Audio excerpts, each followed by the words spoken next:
بسم اللہ الرحمن الرحیم. باب یدعى الناس بآبائهم یا ما یدعى الناس بآبائهم. الگ الگ تراجم ہے. کچھ نسخوں میں ما یدعى الناس بآبائهم اور کچھ نسخوں میں باب ما یدعى الناس بآبائهم. ما یہاں مصدریہ ہے اور یدا اس کا سیلہ ہے. اس میں موصول ہو کر موصول حرفی ہے ما مصدریہ اور یدا اس کا سیلہ ہے. دونوں مل کر دعا مصدر کے معنی میں ہے. ما یدعى الناس بآبائهم، لوگوں کو جو ان کے باپ کے نام سے پکارا جائے گا. کچھ حضرات یہ کہنا ہے کہ انسانوں کو قیامت کے دن اپنی ماؤں کے نام سے پکارا جائے گا. اس کی ایک وجہ تو یہ کہ سیدنا حضرت مریم رضی اللہ تعالیٰ عنہ اور حضرت عیسیٰ علیہ السلام کی نسبت تھی، یعنی ان کی رعایت کرتے ہوئے. اور کچھ حضرات کا کہنا ہے کہ نہیں، دنیا میں انسانوں نے غلط کچھ کیا ہو تو ماں کی طرف منسوب کیا جائے گا، باپ کی طرف نہیں، اس لیے کہ باپ تو کوئی بھی ہو. لیکن یہ صحیح نہیں ہے. حدیث شریف سے معلوم ہوتا ہے ہذہ غدرۃ فلان ابن فلان. لفظ فلاں فلاں دونوں جگہ مذکر استعمال ہوا ہے. اس سے اشارہ یہی ہے کہ باپ کی طرف نسبت کی جائے گی. حدیث شریف میں ذکر فرمایا گیا ان الغادر یرفع له لواء یوم القیامہ. غدر کرنے والا، دغا بازی کرنے والا، اس کے لیے ایک جھنڈا ہوگا قیامت کے دن اور آواز لگائی جائے گی یہ فلاں ابن فلاں کا جھنڈا ہے. عرب جاہلیت میں ایسا دستور تھا کہ جب کوئی آدمی غداری کرتا تھا تو موسم حج میں اس کے لیے جھنڈا ہوتا تھا تاکہ دور سے لوگ اس کو پہچان لیں اور اس شخص سے پرہیز کریں، اس سے بچ کر چلیں کہ یہ ان کو دھوکہ نہ دے. تو قیامت کے دن اپنے باپ کے نام سے پکارے جائیں گے. ابو داؤد کی روایت میں بھی یہی مذکور ہے انکم تدعون یوم القیامۃ باسمائکم واسماء آبائکم فاحسنوا اسماءکم. اچھے نام رکھو اس لیے کہ قیامت کے دن اپنے باپ اور اپنے ناموں سے پکارے جاؤ گے. یہ روایت بخاری کے مقصد کی بالکل صحیح تھی لیکن بخاری کی شرط کے مطابق نہیں تھی، اس لیے انہوں نے اس کو ذکر نہیں کیا، اس کے بجائے یہ ذکر کیا. اچھا، باپ کے نام کی طرف منسوب کیا جائے گا. حافظ ابن حجر اسقلانی رحمۃ اللہ علیہ فرماتے ہیں کہ ظاہری ہے باپ اس کا کون ہے یہ ہمیں تو معلوم نہیں ہے، لیکن لوگوں میں جب وہ اس نام سے معروف تھا تو اسی نام سے اس کو پکارا جائے گا. نفس الامر میں چاہے وہ اس کا بیٹا ہو یا نہ ہو، وہ یا ظاہر پر فیصلہ کیا جائے گا. تو غدر اپنے عموم کے اوپر ہے. چھوٹی چیز کے لیے بھی غداری ہو، بڑی چیز کے لیے بھی غداری ہو، سب کو غدر کہا جاتا ہے. اس سے اس کا غدر کرنے والا پہچان لیا جائے گا. حدیث شریف کی ظاہر سے یہی معلوم ہوتا ہے لکل غدرۃ لواء، کہ ہر دھوکے باز کے لیے ایک جھنڈا ہے. جس طریقے کا جس حیثیت کا دھوکہ دیا. اس میں یہ بھی ہو سکتا ہے کہ ایک آدمی نے مختلف قسم کے دھوکے دیے ہوں تو اس کے لیے الگ الگ قسم کے کئی جھنڈے ہو سکتا ہے ایسا ہے. تو یہ امام بخاری رحمۃ اللہ علیہ فرماتے ہیں اچھے نام رکھے جائیں، باپ کے نام سے پکارا جائے اور باپ کی نسبت صحیح ہونی چاہیے. دوسری روایتوں میں آپ سن چکے ہیں غلط نسبت کرنے والوں کو حدیث شریف میں بہت سخت سزا بھی ان کی بتلائی. آگے اس کے بعد ایک لفظ ذکر کیا جاتا ہے لا یقل خبوثت نفسی. بابو لا یقالو اور لا یقلو الگ الگ عبارتیں ہیں. خبوثت نفسی یا خبثت نفسی. حدیث شریف میں یہ بھی فرمایا گیا ایک لفظ ہے اس کا ظاہر اچھا معنی نہیں دے رہا ہے تو حدیث شریف میں فرمایا کہ ایسے معنی کو استعمال نہ کریں جو زیادہ قبیح ہو. خباثت شیطان کے ساتھ ہے، من الخبث والخبائث. جھوٹ، بگاڑ، برائی، ان سب کو خباثت، اس کے مرتکب کو خباثت کہا جاتا ہے. اب اگر کسی کے مزاج میں کوئی بگاڑ آ گیا یا کوئی برائی سرزد ہوئی تو حدیث شریف میں ہمیں ادب سکھلایا گیا کہ ایسے موقع پر وہ خود بھی اگر بولے تو خبوثت نفسی نہ کہے، لقیست کہے. معنی تو دونوں کا ایک ہی ہے قریب قریب، لیکن وہی ماموں کہا جائے اور ماں کا بھائی کہا جائے، باپ کو ماں کا شوہر کہا جائے. اس طرح کے جملے مناسب نہیں ہیں. یہاں حدیث شریف میں گویا کہ دو لفظ ایک معنی میں استعمال ہوتے ہیں لیکن ایک میں برائی ہے اور دوسرے میں نہیں ہے. تو جس میں زیادہ برائی ہو اس لفظ کو استعمال نہ کیا جائے. ہمارے محاورے میں بھی رات دن اس طرح کے الفاظ بولے جاتے ہیں تو شنی لفظ ہوتا ہے تو لوگ چونک جاتے ہیں. اب وہ بولنے والے کو بیچارے کو پتہ نہیں ہوتا ہے. ہمارے یہاں منی پوری بچے پڑھتے تھے، قاری عبد الجلیل صاحب جو بلیک بن میں ہیں ان کے بھانجے. تو اس کو میں نے پوچھا کہ قاری عبد الجلیل صاحب تمہارے کیا ہوتے ہیں؟ اس نے کہا میری ماں کا بھائی ہوتا ہے. بیچاروں کا اردو ایسا ہی تھا تو انگلش سے اردو کر رہے تھے وہ یا اپنی زبان سے. تو اس طریقے سے تو لقیست یہ تھوڑا کم درجے کا ہے، اور خبوث میں خباثت، خبائث، شیاطین، جنات ان کے ساتھ مناسبت ہو جاتی ہے. اس لیے حدیث شریف میں فرمایا کہ اگر آدمی کوئی لفظ بولے، خود اپنے لیے بولے تو بھی اور دوسرے کسی کے لیے بولے تو بھی اس کو خبیث نہ کہے.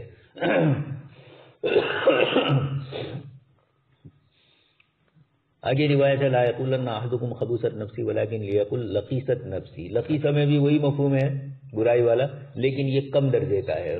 زبان اور محاورے ہر لفظ کا بھی اپنا ایک ٹیمپریچر ہوتا ہے. معنی تو کچھ ہوتا ہے لیکن عرف کے اندر اس لفظ کو بول کر ٹیمپریچر کبھی اس کا زیادہ ہو جاتا ہے کبھی کم رہتا ہے. باب لا تسبوا الدہر. اس کے بعد روایت میں ذکر کیا گیا ہے زمانوں کو گالی نہ دیا جائے. اس میں ایک روایت ہے، یہاں آگے روایت میں لفظ آ بھی رہا ہے انا الدہر. اللہ پاک فرماتے ہیں کہ میں ہی دہر ہوں، یعنی میں زمانے کو پیدا کرنے والا ہوں. لیکن کچھ محدثین نے الدہر کی صفت اللہ تبارک تعالیٰ کی طرف منسوب کی ہے. حافظ ابن حجر اسقلانی فرماتے بھی ہیں کہ ہمارے شیوخ نے ہمیں جو ذکر بتلایا اس کے اندر بھی کچھ الفاظ اس قسم کے استعمال ہوئے ہیں. اللہ پاک کے لیے دیمومت، زمانے کی طوالت. روایت میں فرمایا گیا لا تسبوا الدہر فإن اللہ تعالیٰ قال انا الدہر الایام واللیالی الی اجددها وابلیها واتی بملوک بعد ملوک. میں بادشاہوں کو تبدیل کر کے دوسرے بادشاہ کو لاتا ہوں. خیر تو یہاں اس روایت کے اندر آپ صلی اللہ علیہ وسلم نے صراحتاً منع فرمایا جن لوگوں نے زمانے کی نسبت خالق ہونے کی طرف کی ہے اور اس طریقے سے زمانے کو خالق سمجھ کر انہوں نے زمانے کی گالی وہ دیتے ہیں تو وہ مناسب نہیں. آج کل بھی لوگ بول دیتے ہیں کہ وہ زمانہ آئے ہو کس طرح کا حال آیا، لیکن یہ ہے کہ زمانہ برا نہیں ہے. حضرت عائشہ صدیقہ رضی اللہ تعالیٰ عنہا کی روایت ہے کہ کوئی چیز بری نہیں ہے، تمہارے اپنے اعمال ہے جن کی نحوست سے تمہارے اوپر برائیاں آتی ہے. تو زمانے کو خالق واقعات سمجھ کر زمانے کی طرف ان کی نسبت کرنا یہ تو بالاتفاق کفر اور حرام ہے، اسلام میں یہ ہے ہی نہیں. البتہ کچھ لوگ خالق نہیں سمجھتے زمانے کو، لیکن جو بھی حالات آتے ہیں اس کی نسبت اس کی طرف کر دیتے ہیں. زمانہ بگڑا ہوا ہے یہ اس طریقے سے ہے. الدہر کا لفظ علامہ کشمیری رحمۃ اللہ علیہ شیخ اکبر کے حوالے سے فرماتے ہیں کہ وہ اسماء حسنہ میں سے ہے. امام راضی نے بھی اپنے مشائخ کی طرف نسبت کر کے کہا کہ وہ بھی ہمیں جو وظیفہ دیتے تھے اس میں یا دہر یا دیہار اس قسم کے یا دیہور کے کلمات آتے ہیں. لیکن عرب علماء اس وقت جو ہے کچھ تو انتقال فرما گئے اور کچھ دوسرے حضرات انہوں نے اسماء حسنہ کے سلسلے میں کچھ اصول اور آداب ذکر کیے ہیں اور اسی کے اندر دہر ان کی نفی بھی کی ہے اللہ پاک کی طرف نسبت کرنے کی. خیر ویسے تو اردو میں ہم نے کتاب لکھی ہے قرآن کریم کی آیات کے آخر میں اسماء حسنہ کی وجوہات. اس کے اندر شروع میں مقدمے میں کچھ اصول اور ضابطے ذکر کیے ہیں اسماء حسنہ کے. تو کئی کتابوں میں میں نے پڑھا عرب علماء کی کہ وہ دہر کو اللہ کی طرف نسبت کرنا پسند نہیں کرتے ہیں، شاید زمانے کی لوگوں کے ساتھ اس طرح کی وابستگی کی بنیاد پر یا دہریہ نام کا ایک فرقہ پیدا ہوا اس کی نسبت سے. لیکن کہیں کہیں جیسے علامہ کشمیری وغیرہ، حضرت حافظ ابن حجر اسقلانی وغیرہ حضرات نے ذکر کیا تو اللہ پاک کی طرف اس کی نسبت بھی کی گئی ہے، لیکن ان حضرات نے اس کو پسند نہیں سمجھا ہے. لا تسبوا الدہر. اللہ تبارک تعالیٰ فرماتے ہیں کہ زمانے میں یہ تاثیر نہیں ہے کہ وہ کسی کا برا بھلا کرے. جو کچھ ہو رہا ہے وہ اللہ پاک کی حکمتیں، بے پایا حکمتیں اور مصلحتوں سے ہو رہا ہے، اس لیے زمانے کو برا کہنے کا کوئی مطلب نہیں ہے. اللہ پاک فرماتے زمانہ میرے اختیار میں ہے. رات اور دن کی ہیر پھیر اور واقعات اور حالات کی گردشیں جو کچھ ہوتی ہے یہ سب اللہ پاک کی طرف سے ہوتی ہے، بندہ اس کا تاثیر ہے، خالق تو اللہ تبارک تعالیٰ کی ذات عالی ہے. لا تسبوا العنب لا تسموا العنب الکرم ولا تقولوا خیبۃ الدہر فإن اللہ تعالی هو الدہر. یہاں پر بھی فرمایا تم انگور سے عمومی طور پر تو شراب بنائی جاتی ہے اور انگور کو عرب لوگ اس کا نام اکرام کے طور پر کرم رکھتے تھے، اور کرم وہی سخاوت، بزرگی، قابل اکرام ہونا.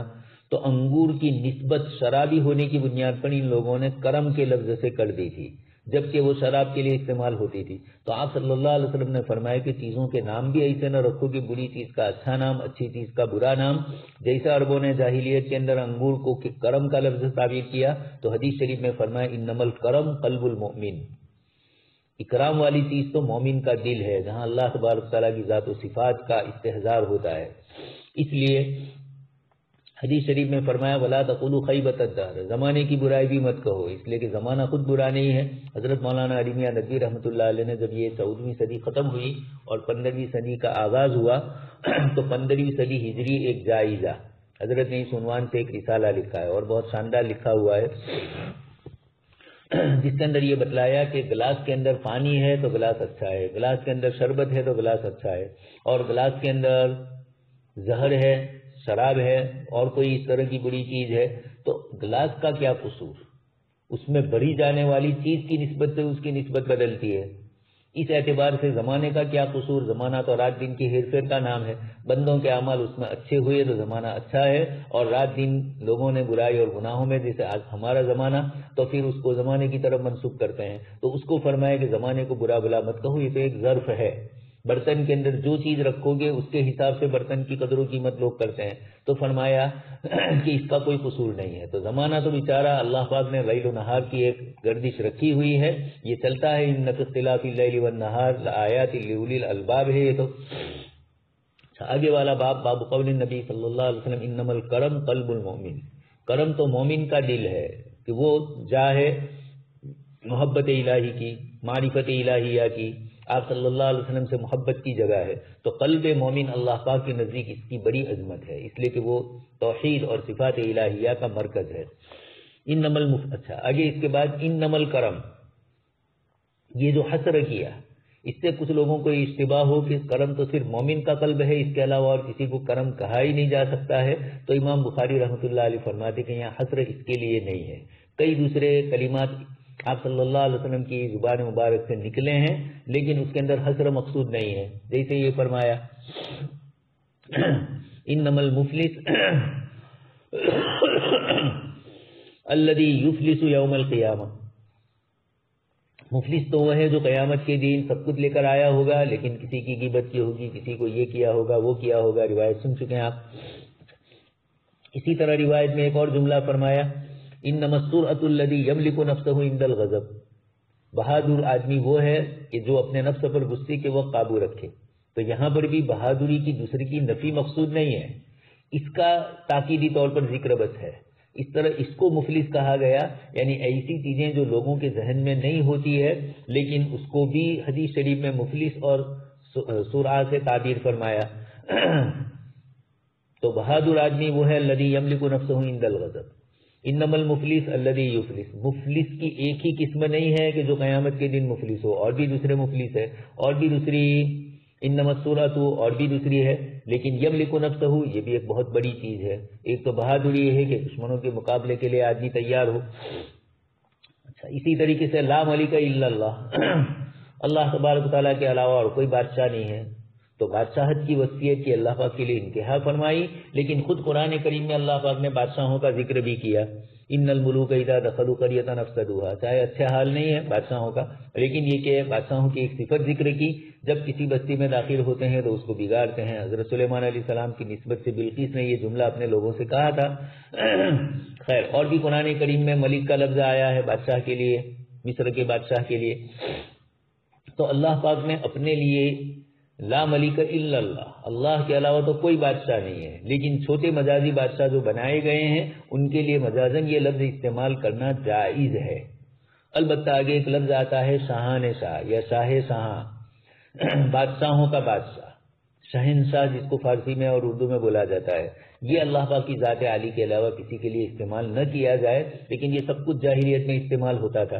اسلام میں آنے کے بعد بھی بہت سارے القاب ایسے ہیں کہ جو اسلام میں پسندیدہ نہیں ہے لیکن بادشاہوں نے، بادشاہوں کے ماننے والوں نے ان کے لیے استعمال کیے، کنیتیں استعمال ہوئی. آگے آ رہا ہے سب. حضرت عبداللہ ابن شداد حضرت علی رضی اللہ تعالیٰ عنہ سے نقل کرتے ہیں. اچھا اس سے پہلے والا باب میں بھی ایک روایت رہ گئی، وَيَقُولُونَ الْكَرَمْ إِنَّمَا الْكَرَمْ قَلْبُ الْمُؤْمِنِ. اللہ کے رسول صلی اللہ علیہ وسلم فرماتے ہیں کہ لوگ انگور کو کرم کہتے تھے لیکن اس میں تو شراب بنائی جاتی ہے، اگرچہ انگور فی نفسی ہی ایک اچھی چیز ہے، لیکن چونکہ اس سے بری چیز نسبت ہوتی تھی اس لیے اس کو کرم کہا جاتا تھا، اس لیے اس کی نفی فرمائی، نعمت الہیہ ہونے کی بنیاد کی اس کی نفی نہیں۔ باب قول الرجل فداک ابی و امی فیہ الزبیر عن نبی صلی اللہ علیہ وسلم، آپ صلی اللہ علیہ وسلم کے لیے فداک ابی و امی جیسا ہم کہتے ہیں، اللہ کے نبی صلی اللہ علیہ وسلم نے بھی استعمال فرمایا ہے فداک ابی و امی۔ چنانچہ ترجمہ الباب قائم کیا فی زبیر عن نبی صلی اللہ علیہ وسلم، بخاری نے حضرت زبیر رضی اللہ تعالیٰ عنہ کے مناقب میں عبداللہ ابن زبیر کے حوالے سے نقل کیا کہ جب ہم لوگ لوٹ رہے تھے، جعلت انا و عمر بن ابی سلیمۃ یوم الاحزاب فی النساء، چھوٹے بچے تھے ہم لوگ تو ہم دونوں کو عورتوں کے اندر رکھا تھا۔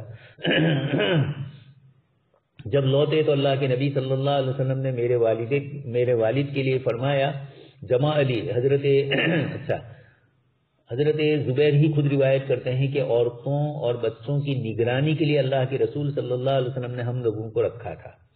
جب وہاں سے واپس لوٹے تو اللہ کے رسول نے میرے لیے فرمایا فداک ابی و امی، میرے ماں باپ تمہارے پر قربان ہو۔ حضرت زبیر رضی اللہ تعالیٰ عنہ آپ صلی اللہ علیہ وسلم کے فیضات بھائی بھی ہے۔ آپ صلی اللہ علیہ وسلم نے حضرت زبیر رضی اللہ تعالیٰ عنہ کے لیے بھی کیا، لیکن یہ حضرت علی رضی اللہ تعالیٰ عنہ کو معلوم نہیں تھا، اس لیے انہوں نے اپنے سننے کی نفی کی ہے حضرت سعد کے علاوہ کے لیے، جیسے روایت میں آگے آ رہا ہے۔ حضرت سعد کو بھی آپ صلی اللہ علیہ وسلم نے جب وہ تیر اندازی فرما رہے تھے، آپ صلی اللہ علیہ وسلم نے ان کے لیے بھی یہ لفظ استعمال فرمایا تھا۔ تو فداک ابی و امی کہنا جائز ہے، جب اللہ کے نبی فرما رہے ہیں تو اور دوسروں کے لیے استعمال کرنا بھی جائز ہوا۔ حضرت حسن بصری وغیرہ سے کراہت منقول ہے، لیکن جمہور اس کو جائز کہتے ہیں۔ آپ صلی اللہ علیہ وسلم نے حضرت زبیر اور حضرت سعد بن ابی وقاص دونوں کے لیے استعمال فرمایا۔ نیچے جو حدیث ہے اس میں حضرت علی رضی اللہ تعالیٰ عنہ فرماتے ہیں ما سمعت رسول اللہ صلی اللہ علیہ وسلم یفدی یا یفدی احدا غیر سعد، یہ ما سمعت ہے، میں نے نہیں سنا، لیکن ہے دوسری روایتوں میں حضرت زبیر رضی اللہ تعالیٰ عنہ کا تذکرہ، اس لیے اس کی نفی نہیں ہے، اس لیے امام بخاری بھی فیہ زبیر عن نبی صلی اللہ علیہ وسلم نقل کرتے ہیں، اور وہ روایت ہمارے محشی نے نقل کی۔ حضرت زبیر رضی اللہ تعالیٰ عنہ کو آپ صلی اللہ علیہ وسلم نے جو فرمایا، حضرت زبیر کے مناقب میں یہ روایت بخاری نے ذکر کی ہی ہے، اسی کو یہاں پر نقل کیا گیا۔ سمیعتہ یقول ارمی فداک ابی و امی، حضرت علی فرماتے ہیں کہ حضور نے یہ جملہ فرمایا ارمی واظنہ یوم احد، غزوہ احد میں جب حالات ناخوشگوار رہے اس موقع پر حضرت سعد بن ابی وقاص بڑے تیر انداز تھے، آپ صلی اللہ علیہ وسلم نے دوسروں کو کہا بھی کہ ان کو تیر دے دو، اس موقع پر آپ صلی اللہ علیہ وسلم نے ان کے لیے فداک ابی و امی کا جملہ فرمایا۔ عرب میں یہ مشہور تھا، یہ جملہ محبت کے طور پر، عظمت کے طور پر پیش کیا جاتا تھا، ہمارے علاقوں میں اور ہمارے یہاں یہ چیز نہیں ہے، اس لیے لوگوں کے لیے اس پر تعجب ہو کہ میرے ماں باپ آپ پر قربان، لیکن لوگ بولتے ہیں آپ صلی اللہ علیہ وسلم کے لیے تو استعمال ہوتا ہی ہے فداک ابی و امی، فداک نفسی۔ حضرت انس بن مالک رضی اللہ تعالیٰ عنہ فرماتے ہیں انہ اقبل، عثمان سے مدینہ منورہ کی طرف یہ آئے حضور کے پاس، وہ اور ابو طلحہ آپ صلی اللہ علیہ وسلم کے ساتھ آ رہے تھے، اور آپ صلی اللہ علیہ وسلم کے ساتھ حضرت صفیہ رضی اللہ تعالیٰ عنہ بھی اونٹ پر بیٹھی ہوئی تھی۔ آپ سن چکے ہیں کہ اگر پردہ کر دیں گے تو ازواج مطہرات میں ان کو شامل کریں گے، چنانچہ آپ صلی اللہ علیہ وسلم نے پردہ کر دیا تھا تو ازواج مطہرات میں شامل ہو چکی تھی۔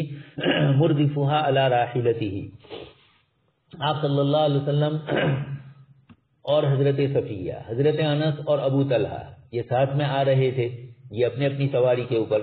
اتفاق یہ ہوا کہ ایک جگہ راستے میں اونٹنی نے ٹھوکر کھائی، فلما کانوا ببعض الطریق اثرت الناقۃ، اونٹنی نے ٹھوکر کھائی تو فسوری النبی صلی اللہ علیہ وسلم والمرأۃ، آپ صلی اللہ علیہ وسلم اور حضرت صفیہ رضی اللہ تعالیٰ عنہ دونوں نیچے گر گئے۔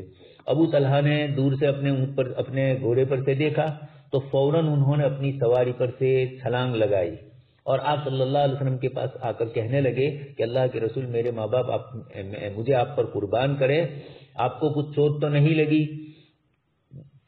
احتب قال اقتحم علی بعیرہ، اپنے اونٹ پر سے ایک دم کود پڑے سیدھے ہی، یا اپنی سواری پر جس پر بھی تھے۔ یہ حضرت ابو طلحہ رضی اللہ تعالیٰ عنہ کا آپ صلی اللہ علیہ وسلم کے لیے محبت تھی، تعلق تھا کہ زور سے آپ اپنے اونٹ پر سے اپنے آپ کو اٹھایا اور آپ سیدھے نیچے آئے. بعیر کا لفظ موجود ہے روایت میں. فأتى رسول اللہ، پھر آپ صلی اللہ علیہ وسلم کے پاس آئے. فقال یا نبی اللہ جعلنی اللہ فداک. اصل اس کے لیے امام بخاری روایت لائے. هل اصابک من شیء، کہ آپ کو کچھ ہوا ہے؟ حضور نے فرمایا کہ نہیں، ولکن علیک بالمرأة. حضرت صفیہ رضی اللہ تعالیٰ عنہ گری ہے، ذرا ان کا خیال رکھا جائے، ان کو تو کوئی چوٹ ووٹ نہیں لگی ہے، یہ دیکھ لو ذرا. تو اب کیا کیا؟ فألقى ابو طلحة ثوبه على وجهه فقصد قصدها ای جهتها.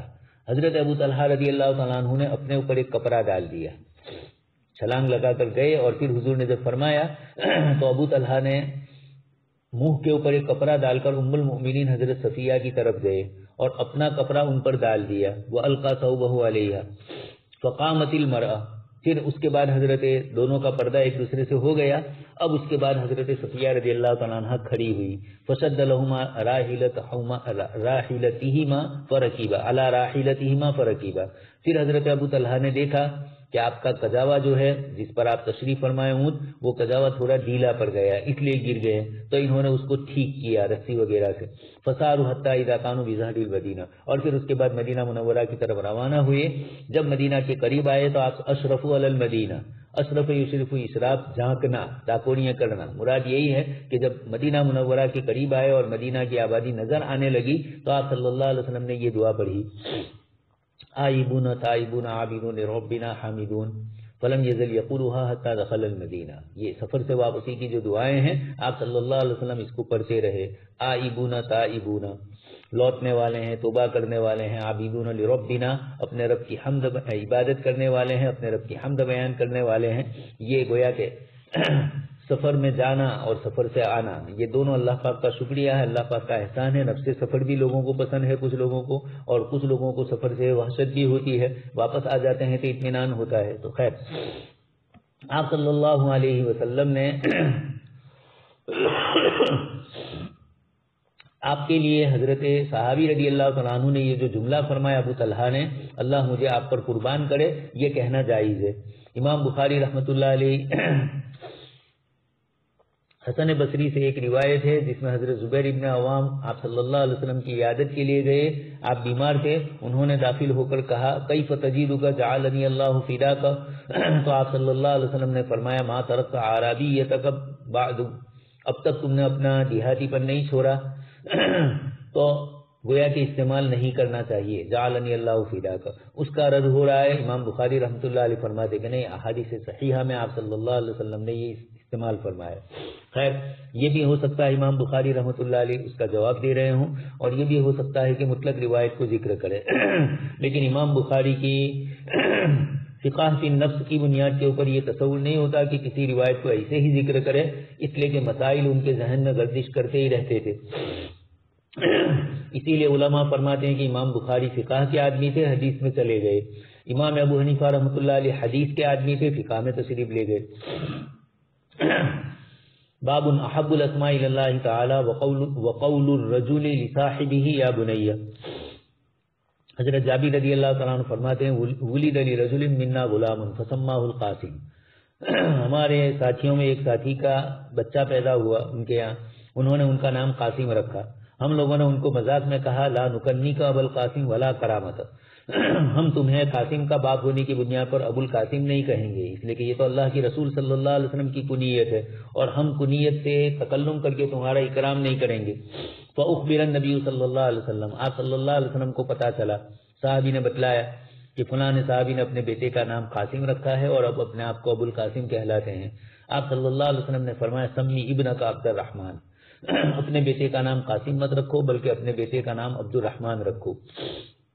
اس سے پہلے بھی یہ روایتیں آ چکی ہے. آپ صلی اللہ علیہ وسلم کا نام نامی محمد تھا، آپ صلی اللہ علیہ وسلم کا نام نامی احمد تھا، یہ دو تو نام آپ کے تھے ہی. اس کے علاوہ آپ صلی اللہ علیہ وسلم ابو القاسم کو نیت بھی آپ کی تھی آپ کے صاحبزادے قاسم کی نسبت سے، اور آپ کا نام محمد تھا. اب کچھ لوگوں نے ایسا کیا، ایک صحابی رضی اللہ تعالیٰ عنہ نے، ایک کا نام ابو القاسم تھا، ایک صحابی نے آواز لگائی یا ابو القاسم. آپ صلی اللہ علیہ وسلم بھی وہاں پر تھے، آپ متوجہ ہوئے، انہوں نے کہا کہ اللہ کے رسول میں نے آپ کو نہیں بلایا، فلانا ابو القاسم ہے. اس موقع پر آپ صلی اللہ علیہ وسلم نے فرمایا سمو بھی اسمی ولا تسمو بھی کنیتی، میرے نام سے نام رکھو لیکن میری کنیت سے کنیت مت رکھو. ابو القاسم میری کنیت ہے، اشتباہ ہو جاتا ہے کنیتوں میں، اس لیے آپ صلی اللہ علیہ وسلم نے منع فرمایا.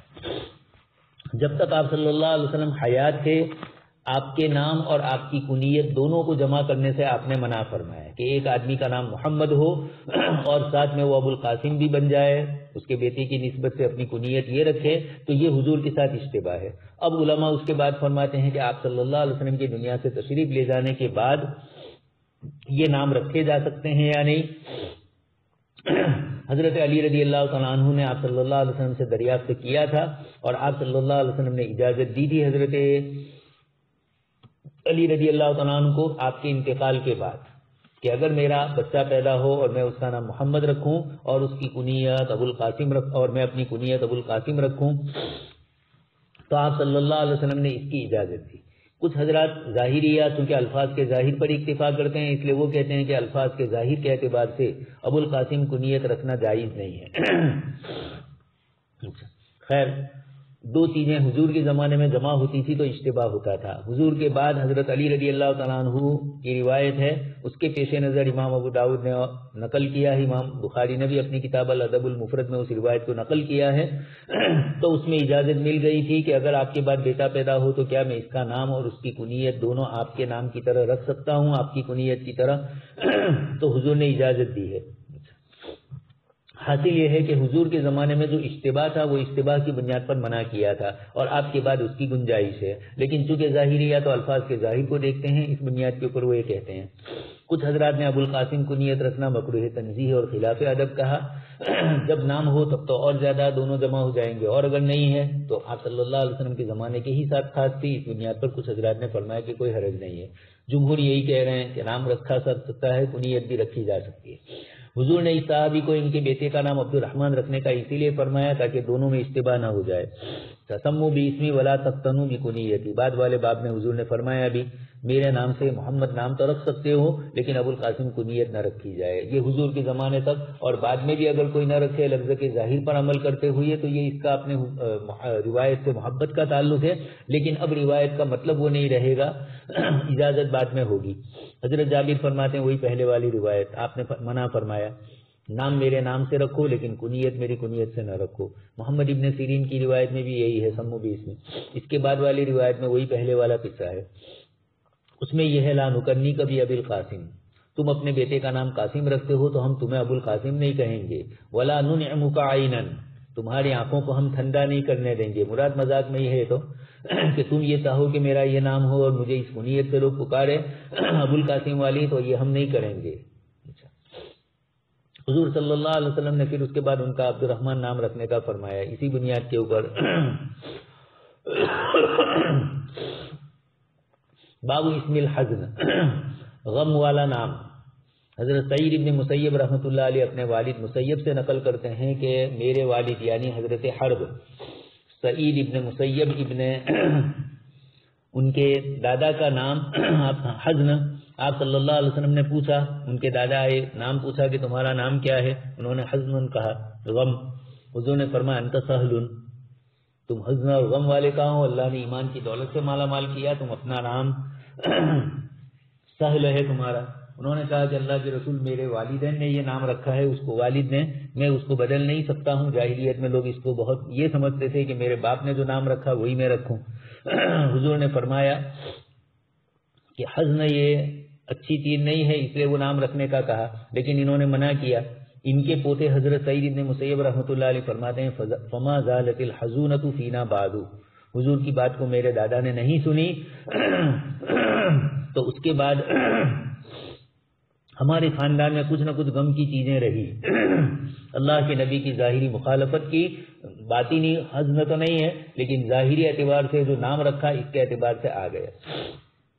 اسی لیے روایتوں میں آتا ہے کہ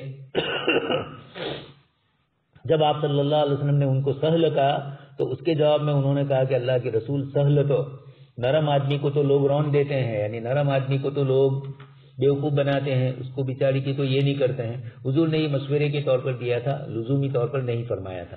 تحویل الاسم الی اسم احسن منہ، برا نام ہے تو اچھے میں تبدیل کیا جا سکتا ہے. جیسے یہی صحابی رضی اللہ تعالیٰ عنہ کو آپ نے کہا حضرت سعید بن مسیب کے دادا کو, انہوں نے بدلا نہیں وہ الگ بات ہے, لیکن حضور نے خود کئی نام بدلے ہیں, خاص کر کے جن ناموں کے اندر تقوی اور طہارت کی طرف انتساب ہو رہا ہو, اپنے آپ کو پاکیزہ بتلانے کی طرف. اچھا, ابو المنذر فرماتے ہیں اتی بالمنذر ابن اسید الی النبی صلی اللہ علیہ وسلم حین ولد, حضرت منذر کی جب پیدائش ہوئی حضرت ابو اسید کے صاحبزادے تو اس وقت حضور کے پاس لائے گئے. فوضعہ علی فخذہ, آپ صلی اللہ علیہ وسلم نے اپنی ران پر ان کو رکھا تھا. وہ ابو اسید جالس, ابو اسید بھی حضور صلی اللہ علیہ وسلم کے ساتھ ہی تھے. فلہا النبی صلی اللہ علیہ وسلم بشیء بین یدیہ, اتفاق یہ ہوا کہ آپ صلی اللہ علیہ وسلم کسی اور چیز میں مشغول ہو گئے. لہا الہا یلہی, لہا بھی آتا ہے اور لہا بھی مشغول ہو جانا. فلہا النبی, تو آپ صلی اللہ علیہ وسلم مشغول ہو گئے کسی چیز میں جو آپ کے سامنے تھی. اچھا, اتفاق یہ ہوا کہ ابو اسید نے دیکھا کہ اللہ کے نبی صلی اللہ علیہ وسلم مشغول ہے کسی کام میں اور بچے کی وجہ سے حضور کی ران پر اس کا ایک ذہنی طور پر اثر ہوگا. تو فامر ابو اسید بابنہ, حضرت ابو اسید رضی اللہ تعالیٰ عنہ نے اپنے بیٹے کے متعلق اشارہ کیا تو کوئی بیٹھا ہوا ہوگا, اس نے اٹھا لیا.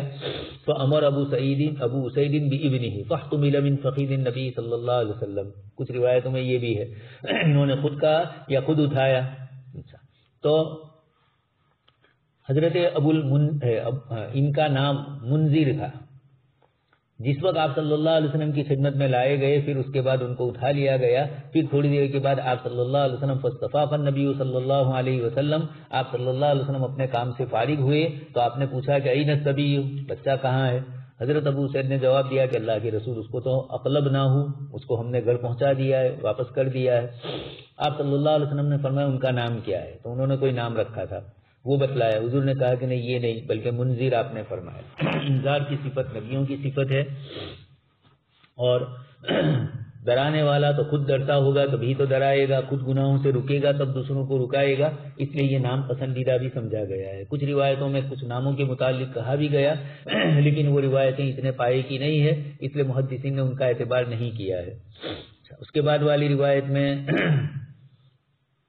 حضرت زینب ان کا نام برہ تھا. فقیل تزکی نفسها فسماها رسول اللہ صلی اللہ علیہ وسلم زینب, آپ صلی اللہ علیہ وسلم نے ان کا نام زینب کا نام پہلے برہ تھا, لوگ کہنے لگے کہ اپنے آپ نیک کہلانے لگی تو آپ صلی اللہ علیہ وسلم نے ان کا نام زینب رکھا. معلوم یہ ہوا کہ ایسے نام جس سے اپنا تقوی اور طہارت معلوم ہوتی ہو بچپن میں رکھ دیا گیا ہے. اس وقت تو بے شعوری میں رکھنے والے رکھتے ہیں رشتے دار, لیکن جیسے یہ برہ لفظ پسند نہیں فرمایا آپ نے اور لوگوں کی طرف بھی یہ چیز ہوئی تو آپ صلی اللہ علیہ وسلم نے نام بدل دیا اور زینب رکھا. اسی طریقے سے سعید ابن مسیب والی روایت پہلے والی جو تھی اسی کو ذکر کیا, اس میں آپ نے فرمایا بلن تسہل, حزن نہیں ہے سہلن ہو, لیکن انہوں نے کہا مان ابی مغیرین اسمن سمانی ہی ابھی, میرے والد نے جو نام رکھا وہ میں نہیں بدلوں گا. پھر وہی بات آئی, حضرت سعید ابن مسیب فرماتے ہیں کہ اس کے بعد ہمارے خاندان کے اندر اس طرح کی چیز رہی. تو اپنے ناموں کا انتساب ایسی چیزوں سے کرنا جو تقوی اور پرہیزگاری والی چیز بتلائے یہ پسندیدہ نہیں سمجھا گیا ہے. فلا تزکوا انفسکم, قرآن نے بھی منع فرمایا. حضرت جویریہ رضی اللہ تعالیٰ عنہ کا نام بھی ام المؤمنین, ان کا نام بھی برہ تھا. آپ صلی اللہ علیہ وسلم نے نام بدل کر جویریہ رکھ دیا. تو آپ یہ پسند نہیں کرتے تھے کہ کہا جائے کہ برہ کے پاس سے نکلے یا برہ یہاں نہیں ہے. جیسے ایک کتاب تھی دین دنیا, رسالہ نکلتا تھا, ہم لوگ ترکیسہ پڑھتے تھے اس وقت, تو ایک صاحب سے گم ہو گئی انجمن کی وہ رسالہ تھا, تو اعلان ہوا کہ فلاں کی دین دنیا گم ہو گئی ہے. اب کتاب رسالے کا نام ہی یہ تھا تو سب بچے ہنسنے لگے کہ دین بھی گئی نے دنیا بھی گیا, دین بھی گیا نے دنیا بھی گئی, وہ رسالے کا نام تھا. تو ایسے نام نہ رکھے جائیں. خود لفظ فلاح اس کے اوپر بھی لوگوں کو اشکال ہے, فلاحی کہنا, اپنی نسبت فلاح دارین کی طرف کرے, وہ تو اصل مکتب تھا فلاح دارین, اور جب ادارہ بنا تو اس کا نام بھی وہی رکھا, ابھی بھی وہی پرانا نام وہاں موجود ہے. تو اب اس کی طرف نسبت کر کے اپنے آپ کو فلاحی کہنا تو صرف ادارے کی طرف نسبت ہے, لیکن لفظ چونکہ ایسا ہے کہ جس کے اندر فلاح کی نسبت ہو رہی ہے, سعادتی, اشاعتی, خیر اشاعتی تو ٹھیک ہے لیکن سعادتی, مظہر سعادت والے تو وہاں بھی لفظ سعادت کا لفظ آتا ہے. اس طریقے کی نسبتیں کی جاتی ہے تو کچھ لوگوں نے اس کو پسند نہیں فرمایا.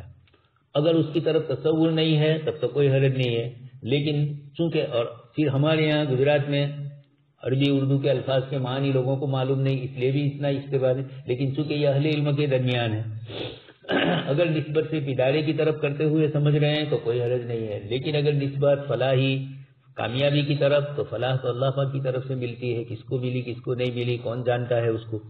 تو باب من سما باسماء الانبیاء. آگے اس کے بعد ذکر کرتے ہیں انبیاء والے نام. آپ صلی اللہ علیہ وسلم کے صاحبزادے حضرت ابراہیم تھے، اللہ کے نبی صلی اللہ علیہ وسلم نے ان کی نسبت حضرت ابراہیم علیہ السلام کی طرف فرمائی. قبل النبی صلی اللہ علیہ وسلم ابراہیم یعنی ابنہ، آپ صلی اللہ علیہ وسلم نے بوسہ دیا تھا، اس بوسے کی طرف اشارہ کرنے کے لیے فرمایا گیا. روایتوں میں کچھ نام بھی آتے ہیں، اپنے بیٹوں کے نام یسار نہ رکھے جائیں، رباح نہ رکھے جائیں، نجیح نہ رکھے جائیں، افلح یہ آ گیا فلاح بھی.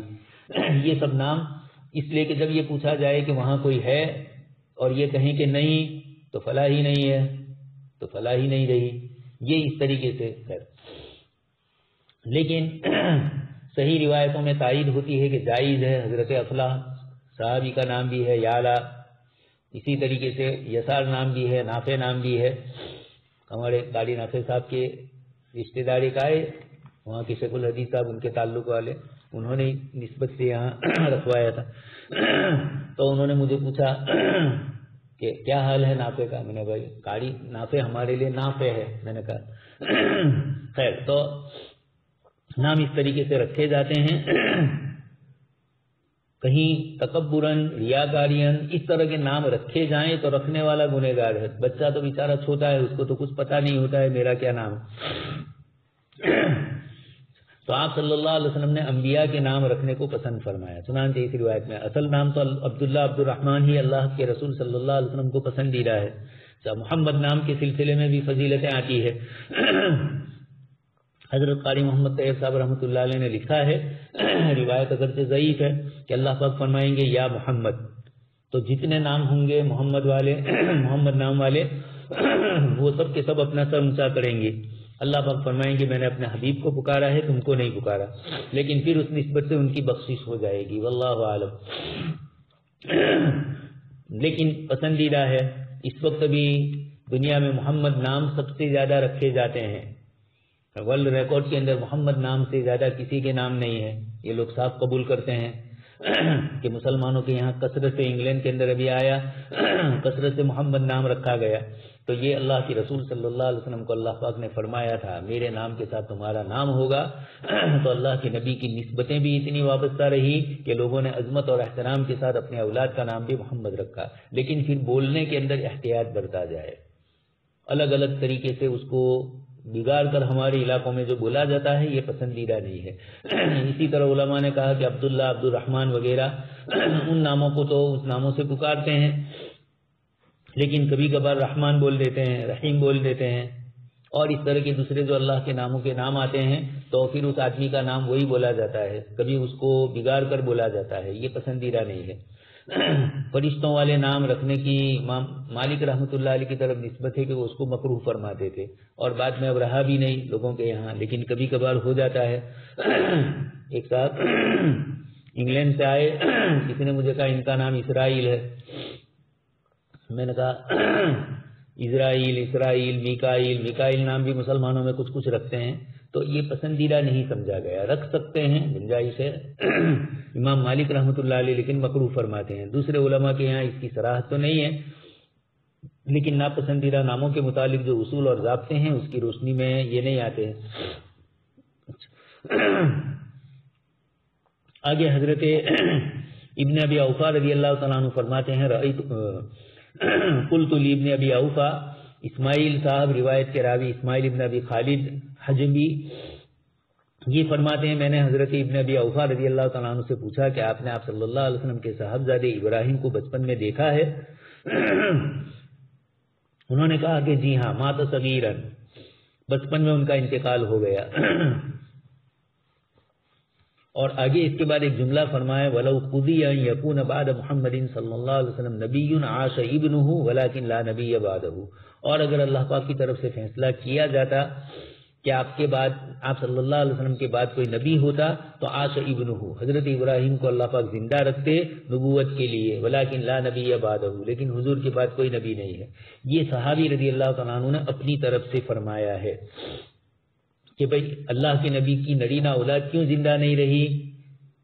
آپ نے دیکھ لیا کہ اللہ کے رسول صلی اللہ علیہ وسلم کے چچا زاد بھائی اور آپ کی صاحبزادی، ان کی نسبت سے ہونے والی اولاد کے سلسلے میں امت محمدیہ کو کیسی محبت ہوئی اور امت میں دو گروہ بن گئے خلافت کے سلسلے میں۔ تو اللہ تبارک تعالیٰ کی طرف سے اگر حضور کی اولاد ہوتی تو اور زیادہ امت کا ان کے ساتھ والہانہ تعلق ہوتا اور پھر اس کو کہاں کہاں پہنچا دیا جاتا۔ یہ ایک فطری کمزوری ہوتی ہے امتوں میں، یہودیوں نے یہی کمزوری دیکھی اور امت محمدیہ کو شیعہ اور سنی میں تقسیم کرانے کا جو پلان بنایا، اس کے پیچھے اسی چیز کو انہوں نے چلایا۔ تو صحابی یہاں یہ فرما رہے ہیں، یہ میں اس لیے کہہ رہا ہوں کہ قادیانیت نے اس روایت سے بھی استدلال کرنا چاہا، کہیں سے ہلکا پھلکا روایت میں کچھ بھی مل گیا، اس لیے کہ جھوٹی نبوت کو سہارے دینے کی ضرورت پڑتی ہے۔ حضرت عیسیٰ علیہ السلام کی قبر کشمیر میں کر دی جائے تو قادیانی صاحب کے لیے نبوت ثابت ہو، یہ بھی عجیب ہے۔ حضرت عیسیٰ علیہ السلام بالفرض و تقدیر تھوڑی دیر کے لیے آسمان پر نہ اٹھائے جاتے اور تدفین ہوتی ان کی، تب بھی قادیانی کی نبوت کا اس سے کیا تعلق؟ لیکن بس ہے، حضرت عیسیٰ علیہ السلام کی وفات سے ہی حضرت کی نبوت ثابت ہوتی ہے، اس لیے رفع سما کے مقابلے کے اندر عیسیٰ علیہ السلام کی وفات ہی پر ان کی طرف سے پورا زور دیا جاتا ہے، لیکن اس کے پیچھے دلیلیں صرف کرنے کی ضرورت نہیں ہے۔ مناظرہ جو ہوتا ہے اس کے اندر کچھ باتیں ایسی ڈال دی جاتی ہے کہ آپ کو الجھا دے، اس لیے ہم لوگ دیوبند گئے تھے تحفظ ختم نبوت کی ٹریننگ کے اندر، میں اور مولانا نذیر صاحب اور مولانا منظور احمد چنیوٹی رحمۃ اللہ علیہ پاکستان سے آئے تھے، وہ اس فن کے ماہر تھے، تو انہوں نے یہی بتلایا کہ اس قسم کی دلیلوں کے پیچھے زیادہ وقت صرف نہیں کرنا ہے، آپ کو ایک دلیل وہ کرے تو ایک دلیل ہمیں کرنی ہے، اور اسی کے اندر صرف ان کے جواب نہیں دینے ہیں۔ جیسے اس قسم کی جو روایتیں آئی، حضرت نانوتوی رحمۃ اللہ علیہ سے سوال پوچھا گیا تھا، قصہ بہت لمبا ہے، قرآن کریم میں اللہ پاک نے ذکر فرمایا سبع سماوات ومن الارض مثلہن، 7 آسمان اور اسی کی طرح 7 زمین ہے۔ پھر ابن عباس کی ایک روایت آئی، فتویہ ابن عباس، اور اس کے اندر یہ ہے کہ آدم ہے ہر آسمان میں، نوح ہے ہر آسمان میں، اور نبیہم کا نبیکم، تمہارے نبی کی طرح ہر آسمان میں محمد الگ الگ نبی بھی ہے ہر زمینوں میں۔ اس طرح کی بات آئی تو اس روایت پر اشکال ہوا اور اس روایت پر گفتگو ہوئی، تو اس موقع پر حضرت نانوتوی رحمۃ اللہ علیہ کے پاس بھی مسئلہ گیا آپ کے شاگرد مولانا امروہی رحمۃ اللہ علیہ کے حوالے سے، اور مسئلہ پھر تھوڑا تفصیلی چلا، تو حضرت نے کہا کہ بالفرض و تقدیر اگر یہ روایت صحیح ہو بھی جائے تو حضور کی ختم نبوت پر اس کا کوئی اثر نہیں پڑتا ہے۔ بس یہ کیا تھا، بدعتیوں نے ہنگامہ کر دیا، احمد رضا خان پارسی نے اور ان کے والد بھی تھے احمد نقی، تو ان لوگوں نے اس مسئلے کے اندر یہ کیا اور یہ کہا کہ حضرت نانوتوی رحمۃ اللہ علیہ حضور کی ختم نبوت کا انکار کر رہے ہیں، حالانکہ وہ اس روایت کا جواب دے رہے تھے۔ اس کے مقابلے کے اندر قادیانیوں نے دلیل بنائی کہ دیکھیے بالفرض و تقدیر والی عبارت ادھر ادھر کر دی بریلویوں نے، اس طریقے سے وہی عبارت قادیانیوں نے پکڑی اور یہ کہا کہ ہم اکیلے تھوڑے حضور کی نبوت کے ختم کے قائل ہے، بلکہ ہمارے ساتھ حضرت نانوتوی بھی ہے نعوذ باللہ۔ اس طریقے سے ابن عربی، شیخ ابن عربی کی کچھ عبارتوں کو بھی لے لیا، یہ ان عبارتوں کا کوئی اعتبار نہیں ہے قرآن اور حدیث کے مقابلے میں۔ ان بزرگوں نے کس موقع پر، کس حال میں اور کس سیاق و سباق میں فرمایا ہو کوئی بات اور کیا فرمائی ہو، اس کو بھی لوگ نہیں دیکھتے ہیں۔ تو یہ روایت بھی قادیانی استدلال کرتے ہیں، یا ہمارے کچھ علماء خود ان کے استدلال کرنے سے پہلے ہی اس روایت کو پیش کر کے اس کا جواب دیتے ہیں کہ یہ صحابی رضی اللہ تعالیٰ عنہ اپنی طرف سے سمجھے تھے، اور خود کہہ بھی دیا انہوں نے لا نبی بعدہ، کہ اللہ کے رسول کے بعد کوئی نبی نہیں ہے، اس لیے ابراہیم زندہ نہیں رکھے گئے۔ خیر یہاں تو بتلانا ہے کہ ابراہیم نام رکھا گیا، ان لہ مردیا فی الجنہ۔ دوسری روایت میں فرمایا کہ جنت میں ان کو دودھ پلانے والی ہے، چونکہ دودھ پینے کی مدت ہی میں تشریف لے گئے تھے دنیا میں، اللہ تبارک تعالیٰ نے جنت میں ان کا انتظام فرمایا۔ آگے اس کے بعد سمو باسمی ولا تکنوا بکنیتی فانما انا قاسم اقسم بینکم، اللہ پاک نے مجھے قاسم بنایا، علم کی تقسیم کے اعتبار سے بھی، اور مال اللہ تبارک تعالیٰ کی طرف سے مال غنیمت آتا ہے اور اس مال کو میں تقسیم کرتا ہوں. تو حضور اقسم بینکم فرما رہے ہیں، گویا حضور تقسیم کرنے والے ہوئے. اب ہمارے یہاں انما انا قاسم واللہ یؤتینی، یا اس قسم کے جو دوسرے کلمات ہیں، دارالعلوم دیوبند کا لوگو اسی سے بنایا گیا ہے. وہاں مفہوم دوسرا مراد لیا ہے. حضرت شیخ زکریا رحمۃ اللہ علیہ کا انتقال ہوا، الفرقان نمبر شائع ہوا حضرت مولانا منظور نعمانی رحمۃ اللہ علیہ کی طرف سے. ہم لوگ پڑھ رہے تھے اس وقت، تو سر ورق پر ٹائٹل، اندر کا جو ٹائٹل ہے اس کے اوپر جو آیت لکھی تھی وہ حضرت زکریا علیہ السلام والے آیت لکھی تھی. تو نیک فالی لیتے ہوئے، ورنہ مناسب نہیں ہے کہ نبی کا ذکر ہو اور اب وہاں پر آپ اپنا ذکر یا اپنے کسی بڑے کا ہم نام ہو، اس نسبت سے آپ نام ذکر کر دو، یہ اچھا نہیں لگ رہا ہے. خیر، تو اللہ کے رسول صلی اللہ علیہ وسلم کی قاسمیت الگ ہے. حضرت نانوتوی کی قاسمیت، ان کا اتفاقی نام قاسم تھا، اور اللہ تبارک تعالیٰ نے حضرت نانوتوی رحمۃ اللہ علیہ کے ذریعے بھی علم کی تقسیم کروائی بر صغیر کے اندر، اور ایک مخصوص شکل کے اندر دارالعلوم دیوبند کا قیام ہوا، اور پھر اس کے بعد عالم کے اندر وہ نیٹ ورک اس کا پورا پہنچ گیا. یہ بہت بڑی سعادت ہے، اس کی نفی نہیں ہے، لیکن نسبتیں کرتے وقت ان چیزوں کو ملحوظ رکھا جائے، ورنہ ایسا ہوگا. ہم لوگ ترکیسر پڑھ رہے تھے، حضرت مفتی عبداللہ صاحب رحمۃ اللہ علیہ نے ندوہ کا لفظ آیا تو ندوہ کے لفظ کے اوپر حضرت نے کچھ بات کی، اور یہ کہا کہ آپ صلی اللہ علیہ وسلم کی مخالفت کے لیے جو جماعت تیار ہوئی تھی آپ کو شہید کرنے کے لیے ہجرت کے اگلے دن، وہ دارالندوہ میں ہی جمع ہوئے تھے. اب یہ تو مفتی صاحب تو سبق میں کہہ کر تشریف لے گئے. ہمارے ایک ساتھی نے مجھے پوچھا کہ ندوۃ العلماء میں حضور صلی اللہ علیہ وسلم کے خلاف کوئی سازش ہوئی تھی. میں نے کہا ایسا نہیں ہے، وہاں اس کا نام دارالندوہ تھا، اور اتفاق سے یہاں جب یہ کمیٹی بنی اور ایک تنظیم بنی تو اس کا نام دارالندوہ تھا. ندوۃ العلماء جو ہے وہ تو بعد میں بنا، وہ تو بعد میں قائم ہوا ہے. اس سے پہلے ندوہ ایک تنظیم قائم ہوئی تھی، انجمن قائم ہوئی تھی، اور اس کا نام ندوہ عربی اعتبار سے رکھا گیا تھا. پھر جب دارالندوۃ العلماء بنا تو یہ اس کے تابع ہو کر ملتحق اس کا الحاق ہوا اس کے ساتھ، اور اس نسبت سے اب مفتی صاحب نے تو صرف نام لے لیا کہ یہ نام اچھا نہیں ہے ندوہ، اس لیے کہ دارالندوہ سے کچھ مناسبت ہو رہی ہے، نام پر کہا. اور وہ صاحب سمجھے، میں نے کہا ندوۃ العلماء تو ابھی 150 سال کی پیداوار ہے، اور اللہ کے نبی صلی اللہ علیہ وسلم کا مسئلہ تو اس وقت سے ہے، مکہ والے تو اس وقت دارالندوہ، تو ناموں کا اشتباہ بھی کبھی کبھار سمجھنے میں گڑبڑے کر دیتے ہیں. تو سمیت البرا، جیسے ہمارے یہاں دار ارقم ہوتا ہے، مکہ مکرمہ میں تھا، اور ایک حضرت زید ابن ارقم مدنی صحابی ہے، تو اشتباہ لوگوں کو ہوتا ہے کہ یہی وہ صحابی ہے، وہ تو چھوٹے تھے اس وقت. تو سمیت البرا لما مات ابراہیم قال رسول اللہ. اچھا، آگے اس کے بعد والی روایت اس میں بھی یہی فرمایا، سمو باسمی ولا تکنوا بکنیتی ومن رآنی فی المنام فقد رآنی. جس نے مجھے خواب میں دیکھا اس نے مجھے حقیقت میں دیکھا، اس لیے کہ حدیث شریف میں آگے ذکر بھی فرمایا فإن الشیطان لا يتمثل صورتی، شیطان میری صورت میں نہیں آ سکتا ہے، صورت مثالیہ میں نہیں آ سکتا ہے خواب میں اور حضور کی نسبت کرے. اللہ کی شکل میں آ سکتا ہے لیکن نبی کی نہیں، اس لیے کہ نبی رہبر بن کر آئے ہیں امت کے لیے. ان کی شکل اختیار کر لے تو دھوکہ ہو، اور اللہ کی شکل ہو تو سمجھدار ہے تو دھوکہ نہیں کھائے گا، اور اگر جاہل ہے، صوفی عابد ہے تو دھوکہ کھا جائے گا. عبد القادر جیلانی رحمۃ اللہ علیہ کے پاس آیا بدلی کی شکل میں، اور یہ کہا کہ آج سے میں نے تمہارے لیے ہر حرام کو حلال کر دیا. فوراً آپ نے اعوذ باللہ پڑھا. حضرت مولانا علی میاں صاحب فرماتے ہیں کہ شاہ عبد القادر جیلانی رحمۃ اللہ علیہ پر ختم نبوت کا استحضار تھا، اس لیے آپ نے فوراً کہہ دیا وَيُحِلُّ لَهُمُ الطَّيِّبَاتِ وَيُحَرِّمُ عَلَيْهِمُ الْخَبَائِثَ. یہ تو نبی کی شان ہوتی ہے اور نبی اللہ کی طرف سے لاتے ہیں.